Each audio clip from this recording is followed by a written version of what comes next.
লোহার চেয়েও শক্তিশালী প্লাস্টিকের রড। আশ্চর্য এক আবিষ্কার। প্লাস্টিকের রড অথচ লোহার চেয়েও শক্তিশালী। চকচকে এসব দণ্ড দেখতে একেবারে মজাদার লাড্ডু বা খাস্তা বাদামের মতো দেখায়। চোখে পড়লে মনে হয় একটু কামড় দেই, কিন্তু সাবধান, এগুলো একদম কামড়াতে যাবেন না। এগুলো এতটাই শক্তিশালী যে লোহা আর স্টিলকেও হার মানিয়েছে।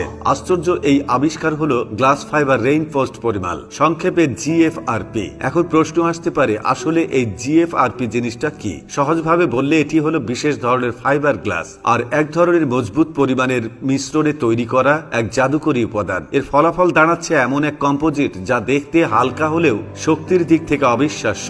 ভাবুন তো, স্টিলকে আমরা কতটা শক্তিশালী বলে জানি, অথচ এই জিএফআরপি স্টিলের তুলনায় 4 গুণ হালকা, আবার টেনসাইল স্ট্রেংথে দ্বিগুণেরও বেশি। এখন ধরুন আপনি একটি বিল্ডিং বানাচ্ছেন। সাধারণত যেসব জায়গায় স্টিলের রড ব্যবহার করা হয়, সেখানে 1 টন স্টিলের জায়গায় যদি মাত্র 130 কেজি জিএফআরপি ব্যবহার করতে পারেন, তাহলে কেমন হবে? একদিকে বিল্ডিং হালকা হবে, অন্যদিকে খরচও 25 থেকে 30% কমে যাবে। শুধু খরচ কমলেই হলো না, আরো সুবিধা রয়েছে। ওজন কম হওয়ার কারণে জিএফআরপি পরিবহন করা, এমনকি সেটি পৌঁছানো অনেক সহজ। অনেক ক্ষেত্রে ক্রেন বা ভারী যন্ত্রপাতিরও দরকার হয় না, ফলে শ্রমের খরচও কমে যায়। আবার স্টিলের একটি বড় সমস্যা হলো মরিচা ধরা, কিন্তু জিএফআরপি একবার বসালে বছরের পর বছর টিকে থাকে, তেমন কোনো ক্ষতিই হয় না। আরেকটা দারুণ ব্যাপার কি জানেন? এটি বৈদ্যুতিকভাবে অপরিবাহী, মানে বিদ্যুৎ পরিবাহী নয়, ফলে স্মার্ট বিল্ডিং, ডেটা সেন্টার বা বিদ্যুতের উচ্চ ভোল্টেজের জায়গায় বাড়তি নিরাপত্তা দেয়। স্টিল যেখানে ঝুঁকি তৈরি করে, সেখানে জিএফআরপি দেয় একেবারে নিশ্চিত সুরক্ষা। এখন আর এই প্রযুক্তি পরীক্ষামূলক পর্যায়ে আটকে নেই।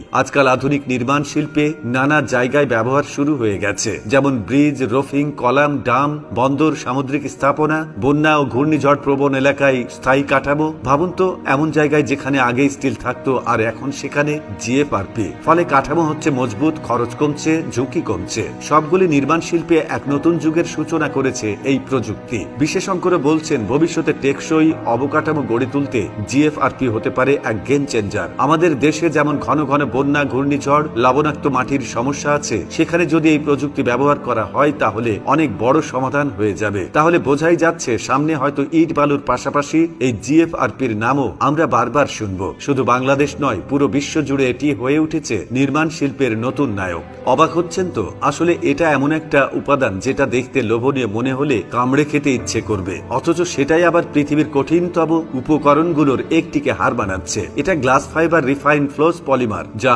এক হালকা কিন্তু সুপার শক্তিশালী জাদুকরী আবিষ্কার, যেটা আগামী দিনে শহর, ব্রিজ আর দালানগুলোকে করে তুলবে আরো নিরাপদ, টেকসই আর খরচ সাশ্রয়ী। বন্ধুরা, আপনি বাংলাদেশের কোন জেলা থেকে এই ভিডিওটি দেখছেন আমাদের কমেন্ট করে জানিয়ে দিন। আমরা পরবর্তী ভিডিওতে আপনাকে ধন্যবাদ জানাতে ভুলব না। এতক্ষণ